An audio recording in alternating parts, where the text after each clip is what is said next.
ธรรมประทีปส่องต่างก็ได้มาพบปะกับพ่อแม่พี่น้องศรัทธาสาธุชนญาติโยมแห่งครั้งหนึ่งญาติโยมก็จะต้องทำหน้าที่ของไผของมันหน้าที่ก็คือการได้มาประพฤติปฏิบัติบัพพิตรลักพิษธรรมคำสอนของพระพุทธเจ้าตื่นเจ้าญาติโยมต่างคนละต่างมีหน้าที่ของไผของมันที่จะพึงกระทำและปฏิบัติพระเจ้าประสงค์อยู่ตามวัดวาอารามสัญญาระฆังตื่นนอนขึ้นมาก็ไหว้พระสวดมนต์แผ่เมตตาออกรับบิณฑบาตกวาดทรายไดหญ้าดูแลวัดวาอารามถ้าเป็นวันพระวันศีลตุเจ้าประสงค์ก็ฮือศีลฮือปอนแก่ศรัทธาญาติโยมนี่เป็นหน้าที่ของตุเจ้าประสงค์ญาติโยมก็มีหน้าที่ของเจ้าบ้านเสาะว่าหากินหน้าที่ที่จะไปทำบุญสุนทานวันพระวันศีลนี่อย่าได้ไปขาดในญาติโยมเด้อไปวัดไปว่าจำศีลกินทาน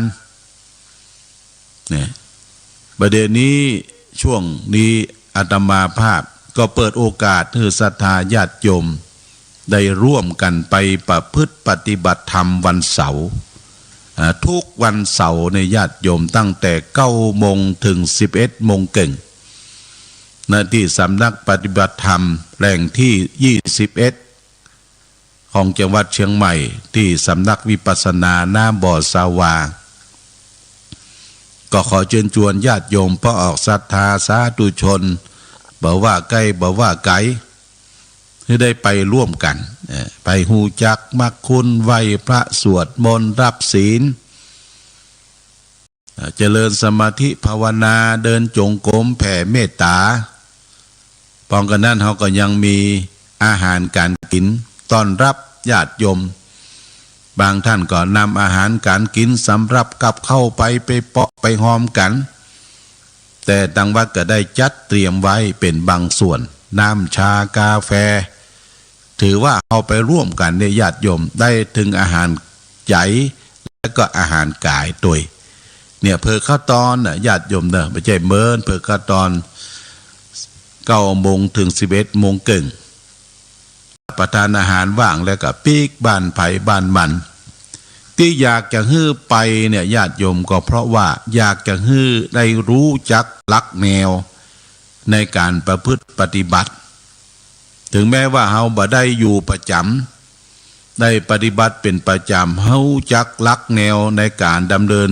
ในการประพฤติปฏิบัติแล้วญาติโยมก็สามารถที่จะนำไปประพฤติปฏิบัติในเคหสถานบ้านจองของเฮาเฮาบ่จำเป็นจะต้องไปวัดวาอารามก็ได้เพราะมันไปยากมายากในปัจจุบันเนี่ยก็ผ่านมาอยู่3 เสาละบางท่านบางคนก็ต่างเอาแม่ไปเอาใส่รถยนต์รถเครื่องไป11 โมงเกิงเตี้ยงก็ไปรับก็ถือโอกาสเธอเปิดได้สร้างบารมีลูกหลานได้ช่วยส่งเสริมพ่อแม่ไปสร้างบุญสร้างกุศลสร้างบารมีลูกหลานก็ได้บุญได้กุศลโดยพ่อแม่ก็มีจิตใจอันอิ่มเบิกบานเบิกบานกับการสร้างบารมีคำว่าบารมีก็คือการสร้างบุญญาติโยมเนอะการสร้างบุญนั้นบุญเป็นชื่อของความสุขเอาต้องแสวงหาบุญคือความสุขเนี่ยบุญจะเกิดขึ้นได้จะต้องอาศัยการกระทำเรียกว่ากิริยาแห่งการทำบุญกิริยาแห่งการทำบุญนั้นญาติโยมมี3 ประการเรียกว่ากิริยาวัตถุ1บุญเกิดจากการให้ทาน 2บุญเกิดจากการรักษาศีล 3บุญเกิดจากการภาวนาทานศีลภาวนาเนี่ยเป็นหลักใหญ่ ที่เราชาวพุทธทั้งหลายที่จะพึงประพฤติปฏิบัติเป็นหลักใหญ่เป็นหนทางให้เกิดบารมีและบุญได้อย่างดียิ่งเพราะฉะนั้นการฮือตานจึงเป็นหน้าที่ของชาวพุทธการรักษาศีลก็เป็นหน้าที่ของชาวพุทธการได้ปั้มเปงเจริญสมาธิภาวนาก็เป็นหน้าที่ของชาวพุทธทานศีลภาวนานี่เป็นหลักใหญ่ในญาติโยมเป็นจะได้เฮาจะต้องฮือตานทานะแปลว่าการฮือการให้การฮือตานเนี่ยกาทานะแปลว่าการฮือการให้การฮือตานั่นเพื่อจะตัดกิเลสตัวหนึ่งที่มีอยู่ในจิตในใจเฮากิเลสตัวนี้เปิ้นห้องตัวมัจฉริยะตัวทนีตัวขี้เหนียวเนี่ยญาติโยมนะตัวทนีตัวขี้เหนียวอยู่ในจิตในใจเฮามันนักกว่าตัวที่เฮาได้ฮือตานเพราะว่าจิตใจเฮามันรับเอาอย่างเดียวจะกินกลัวผานจะตานก็กลัวเสี่ยงเนี่ยมันนักเนี่ยรับอย่างเดียวนี่มันหนักเขาจะต้องผ่อนจะต้องคลายจะต้องเฉลี่ยเจียจานความสุขคือแก่บุคคลอื่นด้วยการฮือตานน้ำที่ไหลคือน้ำที่ใสสะอาดน้ำที่บไหลก็คือน้ำในบวกในตรมในตุ่มในหม้อในไหญาติโยมเมื่อก่อนสมัยบ้านเมืองบัดเจริญเขาเข้าแพะเข้าป่าไปหาหลัวหาฟืนหาเฮ็ดหาหอนโดยน้ำห้องน้ำห้วยขึ้นไปน้ำประจำเป็นจะต้องเอาลูกบ้านลูกจองไปตัวนะเขาก็ไปวักเอามือไปวอกทำแป่งควักไปตักกินน้ำห้วยสะอาดจืดสนิทดีญาติโยมกินแล้วก็บ่มีโรคมีภัยน้ำนี่คือน้ำไหลคือน้ำที่ใสสะอาดตรงกันข้ามน้ำที่มันบ่ไหลอยู่ในบวกในตมในตุ่มในหม้อในไหในญาติโยมมันมีแต่สิ่งตะกอนนอนข้นสิ่งสกปรกเชื้อโรคยั่วเยี่ยไปหมดมีตะกอนบางทีเขาก็ลองเอาแก้วไปตักมาสักแก้วนะญาติโยมเด้อเขาก็นึกว่ามันใสละมันมีอะไรยังปะปนอยู่ในน้ำใสนั่นเท้าเอากล้องขยายมาดูส่องดูโอ้มันมีแต่ตะกอนนอนคนยั่วเยี่ยไปหมดเพราะฉะนั้นน้ำที่ใสเนี่ยญาติโยมยังไว้วางใจเตื้อพระพุทธเจ้าบัญญัติให้แก่พระสงฆ์ผู้ที่จะบวชนั้นเป็นอัฐบริขารอย่างหนึ่งคือเครื่องกรองน้ำเครื่องกรองน้ำนี้มีมาในสมัยครั้งพุทธกาลและเครื่องกรองน้ำที่เป็นอัฐบริขารของตุเจ้านั้นมันเป็นลักษณะอย่างกลมเนี่ยอย่างกลมม็อกนี่ญาติโยมเนี่ยตั้งลุ่มเป็นโล่งหมดตั้งลุ่มตั้งลงหมดแต่เปิ้นเอาผ้าหุ้มไว้ตั้งลุ่มตั้งบนก็มีช่องมีหูขึ้นมาตั้งบนเป็นกันขึ้นมาตั้งบนเมื่อเอาจุ่มน้ำเนี่ยเอาจุ่มเข้าน้ำแล้วก็มือตึ๊ดตั้งบนเนี่ยน้ำจะอยู่ตั้งในเพราะอากาศมันออกมาได้ก็กองน้ำเอามาดื่มน้ำมันมีตัวซัดมันมีสิ่งสกปรกก็ตุเจ้าบ่มีอาบัติตุเจ้าดื่มน้ำที่มีตัวซัดเกิดอาบัติทุกกฎนี่ญาติเพราะฉะนั้นน้ำในตุ่มในหม้อในไหเนี่ยมันบ่สะอาดจิตใจของคนเราก็เช่นเดียวกันญาติโยมเด้อเขาบ่เฉลี่ยเจียจานบ่กินบ่ตานบ่ไปปบปะคนนั่นคนนี้บ่สามัคคีกับคนอื่นเขาเนี่ยก็เหมือนกับน้ำที่มันบ่กว้างบ่ไหลน้ำอยู่ในตุ่มในหม้อในไห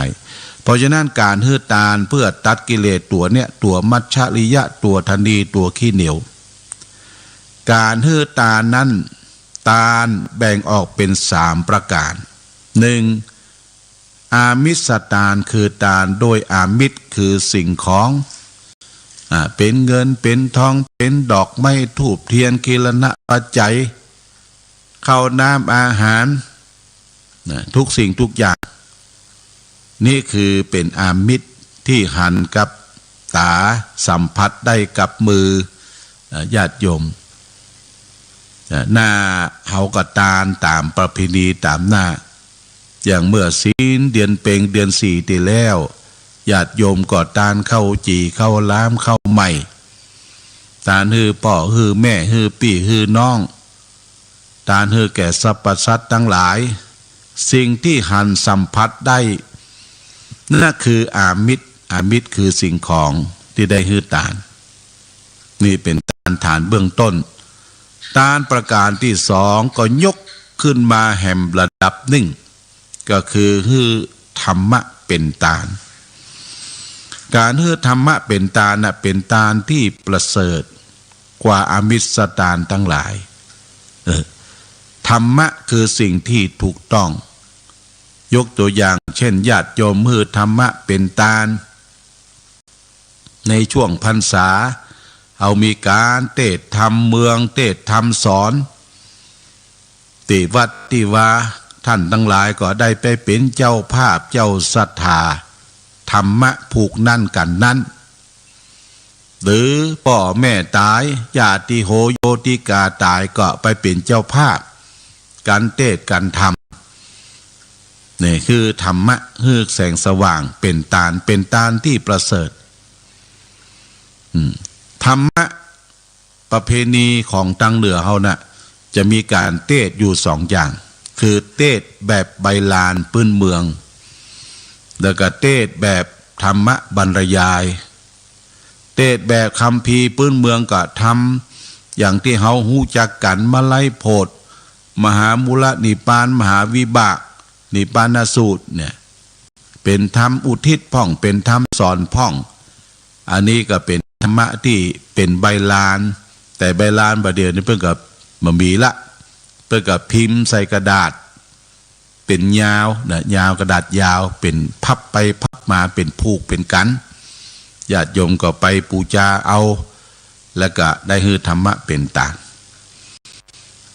นอกจากนั้นได้นิมนต์ตุเจ้าประสงค์ได้ไปเทศธรรมะบรรยายเช่นในงานศพงานสะคืนสุดท้ายก็มักจะนิมนต์ตุเจ้าประสงค์ไปเทศคือแก่ศรัทธาญาติโยมแขกท่านผู้มีเกียรติญาติพี่น้องได้ยินได้ฟังได้ไปสรรเสริญคุณงามความดีของผู้ตายได้กระทำบุญสุนทานอุทิศคือแก่ผู้ตายโดยฮือธรรมะเป็นตานเป็นเจ้าภาพเจ้ากันอย่างนี้อันนี้ก็ได้ว่าชื่อว่าเป็นฮือธรรมะเป็นตานที่ประเสริฐนอกจากนั้นญาติโยมได้จำข้ออัดข้อธรรมได้จำหลักธรรมคำสอนไปตีไปเตือนไปบอกไปอู้ฮือลูกฮือหลานได้ยินได้ฟังท่านก็ได้ฮือธรรมะเป็นตานหรือได้จักได้จุงคนเฮามาในทางเส้นที่ถูกต้องเช่นไปทำบุญสุนทานไปปฏิบัติธรรมไปฟังธรรมะไปฟังสิ่งที่เป็นประโยชน์ท่านทั้งหลายก็ได้จักจูงเปิ้นไปสวรรค์ก็ได้ฮือธรรมะเป็นตานเช่นเดียวกันเป็นตานกว่าเป็นตานที่ประเสริฐกว่าอมิสตานขึ้นมาแห่งจันหนึ่งหรือท่านได้พิมพ์หนังสือหนังหาแจกจ่ายคือคนได้อ่านได้ทำวัดสวดมนต์ท่านทั้งหลายก็ได้สืบสานฮือธรรมะเป็นตานอันประเสริฐเช่นเดียวกันนี่คือธรรมตานตานประการที่สามคืออภัยตานการอภัยตานนิญาติโยมเฮาบ่ได้ล่ำที่จะได้ทำตานส่วนนี้คือการอภัยให้แก่สรรพสัตว์ทั้งหลายอภัยให้แก่คนที่ได้ผิดข้องมองใจบ่ถูกหูบ่ถูกตาได้กล่าวว่าร้ายซึ่งกันและกันเฮาก็ต้องอภัยถ้าคนใดอภัยได้เนี่ยญาติโยมอิ่มเอิกเบิกบานก้มหน้ารับตาบ่ต่อล้อต่อเถียงได้คนนั้นเดี๋ยวว่ามีธรรมะอภัยตานเกิดขึ้นคนเฮานี่มันเป็นธรรมดาอยู่ด้วยกันและย่อมมีความคิดข้องมองใจกัน เช่นผัวเมียอยู่ด้วยกันดิ้นกับฟันเนี่ยมันก็กระทบกันเป็นธรรมดาเป็นครอบเป็นครัวเป็นลูกเป็นเต้าแต่นักปราชญ์ท่านบอกว่าถ้าผัวเป็นไฟคือเมียเป็นน้ำเนอะดับไฟถ้าเมียเป็นไฟก็คือผัวเป็นน้ำดักเขียมันก็โป้นไปถ้าผัวก็ไฟเมียก็ไฟผัวไฟเมียไฟไฟสองกองไฟบวกไฟเป็นดับเบิลไฟและก็ไฟที่สามเกิดขึ้นละญาติโยมไฟหยังก็ไฟหูไฟตานั่นแหละลงไม้ลงมือบุบหูตีตากันหุยกันห้องกันเนี่ยญาติโยมเพราะอย่างเพราะไฟตัวเนี้ยคือโกรธะคือความโกรธมันมากระทบกันเพราะฉะนั้นฮือดักญาติโยมเด้อถ้าไผโกรธไผเกลียดอู้บดีมาเขาก็ดักฟังอย่างแบบไปต่อล่อต่อเถียงบางทีเขาก็ยอมการยอมแพ้เปิ้นบอกว่าแพ้เป็นพระชนะเป็นมารเขายอมการยอมแพ้แต่จิตใจเขาเป็นพระนะญาติโยมเป็นพระก็สุดีงามง่ายเป็นคนดีอะพระเนี่ยเป็นคนดีเพราะว่ายอมแพ้เป็นพระชนะเป็นมารเขาชนะไปก็เป็นมารน่ะเขายอมการเขาเป็นพระก้มหน้ารับตาไปประพฤติปฏิบัติไปเนี่ยญาติโยมเพื่ออภัยทานกรรมโบราณเปิ้นบอกว่าคนเฮามันเป็นธรรมดาเหมือนกับถ้วยกับช้อนเปิ้นผูกเป็นปริศนากรรมกรรมจ่าโบราณว่าถ้วยและช้อนเครื่องครัวสงสารบ่มีวิญญาณยังรู้ถูกต้องฟาดกันเสียงดังคิงข้องแงยังแตกในลั่นจัดจาที่สุดคนเราปุถุชนแน่ชัดยักบักขีดข้องกันฉันใดคนเฮานี่มันเป็นปุถุชนปุถุเนี่ยแปลว่าหนาชนที่มันเกิดมามันหนาด้วยกิเลสนะญาติโยมความโลภความโกรธความหลงเข้าข้างตัวเองเข้าข้างตัวเก่าเข้าข้างพี่เข้าข้างน้องเนี่ยคือปุถุชนถ้าบ่เฮือมันเดือดร้อนก็ตั้งจิตขึ้นสูงขึ้นไปเป็นอริยชนเป็นชนที่ประเสริฐเนี่ยคือดับซึ่งกันและกันคืออภัยทานได้การโลกเขาจะเย็นสงบได้ก็อยู่ที่การอภัยเนอะอภัยทานเนี่ยยศโยมอันนี้อู้ถึงเรื่องทานแบ่งออกเป็น3ประการคืออมิสทานด้วยวัตถุสิ่งของคืนมาแหมจันหนึ่งก็ธรรมทานคือธรรมะเป็นทานคืนไปแหมจันหนึ่งก็คือมีอภัยทานอภัยแก่สรรพสัตว์ทั้งหลายจะไปบุบมันจะไปข้ามมันญาติโยมเนี่ยแต่ก่อนเราจะเอาควายเอาวัวมาไถนาเทียมเกวียนใส่เกวียนใส่ล้อเปิ้นไปล้อไปน้ำอย่างบดีเอาค้อนไปบุบเปิ้นเนาะเอาค้อนไปบุบไปตีเพื่อซัดเดรัจฉานมันบอกหู้กำจากำปากกำคนบางคนเขาก็เหี้ยมเกรียมเนี่ยญาติโยมจิตเมตตาที่จะอารีต่อสรรพสัตว์ทั้งหลายมันมีแล้วก็สัตว์ทั้งหลายเนี่ยมันก็อาฆาตไว้เนี่ยอาฆาตตามันขวางญาติโยมพอไปบุบไปตีมันตามันขวางเพราะฉะนั้นมันก็เป็นกรรมเวรมาเต้ามาตันเมื่อเรายังมีชีวิตอยู่สุดท้ายเมื่อปารมีบุญใกล้หมดทั้งหลายนี่ก็มาเป็นเจ้ากรรมนายเวรเฮานะเป็นเจ้ากรรมนายเวรมาเต้ามาตันเจ็บนั่นปวดนี่เสียแข้งเสียกาเสียองค์กะลักษณะเพราะเป็นกรรมเป็นบุพกรรมที่ได้ทำกับปสัตว์ทั้งหลายสัตว์ทั้งหลายนี่เป็นต้นเนี่ยญาติโยมเด้อจะไปผูกเวรผูกกรรมนี่ก็คือเรื่องอภัยซึ่งกันและกันนี่เป็นทานเรียกว่าอภัยทาน